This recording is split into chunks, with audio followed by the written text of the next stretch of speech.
योगिनी एकादशी व्रत की कथा इस प्रकार है। स्वर्ग धाम की अलकापुरी नामक नगरी में कुबेर नाम का एक राजा रहता था। वह शिव भक्त था और प्रतिदिन शिव की पूजा किया करता था। हेम नाम का एक माली पूजन के लिए उसके यहाँ फूल लाया करता था। हेम की विशाल लक्ष्मी नाम की सुंदर स्त्री थी। एक दिन वह मानसरोवर से पुष्प तो ले आया, लेकिन कामासक्त होने के कारण वह अपनी स्त्री से हास्य विनोद तथा रमण करने लगा। इधर राजा उसकी दोपहर तक राह देखता रहा। अंत में राजा कुबेर ने सेवकों को आज्ञा दी कि तुम लोग जाकर माली के न आने का कारण पता करो, क्योंकि वह अभी तक पुष्प लेकर नहीं आया।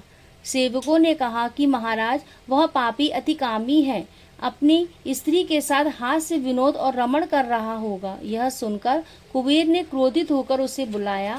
हेम माली राजा के भय से कांपता हुआ उपस्थित हुआ। राजा कुबेर ने क्रोध में आकर कहा, अरे पापी नीच कामी, तूने मेरे परम पूजनीय ईश्वरों के ईश्वर श्री शिव जी की महाराज का अनादर किया है। इसीलिए मैं तुझे शाप देता हूँ कि तू स्त्री का वियोग सहेगा और मृत्यु लोक में जाकर कोढ़ी होगा। कुबेर के शाप से हेम माली का स्वर्ग से पतन हो गया और वह उसी क्षण पृथ्वी पर गिर गया। पृथ्वी पर आते ही उसके शरीर में श्वेत कोढ़ हो गया। उसकी स्त्री भी उसी समय अंतर्ध्यान हो गई। मृत्यु लोक में आकर माली ने महान दुख भोगे। भयानक जंगल में जाकर बिना अन्न और जल के भटकता रहा।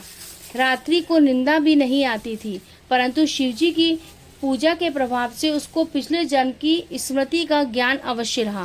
घूमते घूमते एक दिन वह मार्केंडे ऋषि के आश्रम में पहुंच गया, जो ब्रह्मा से भी अधिक वृद्ध थे और जिनका आश्रम ब्रह्मा की सभा के समान लगता था। हेम माली वहां जाकर उनके पैरों में पड़ गया। उसे देखकर मार्केंडे ऋषि बोले, तुमने ऐसा कौन सा पाप किया है जिसके प्रभाव से यह हालत हो गई। हेम माली ने सारा वृतांत कह सुनाया। यह सुनकर ऋषि बोले, निश्चित ही तूने मेरे सम्मुख सत्य वचन कहे हैं, इसीलिए तेरे उद्धार के लिए मैं एक व्रत बताता हूँ। यदि तू आषाढ़ मास के कृष्ण पक्ष की योगिनी नामक एकादशी का विधि पूर्वक व्रत करेगा तो तेरे सब पाप नष्ट हो जाएंगे। यह सुनकर हेम माली ने अत्यंत प्रसन्न होकर मुनि को साष्टांग प्रणाम किया। मुनि ने उसे स्नेह के साथ उठाया। हेम माली ने मुनि के कथनानुसार विधि पूर्वक योगिनी एकादशी का व्रत किया।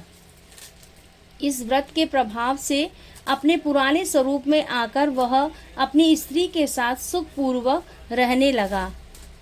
इस व्रत से समस्त पाप दूर हो जाते हैं और अंत में स्वर्ग प्राप्त होता है।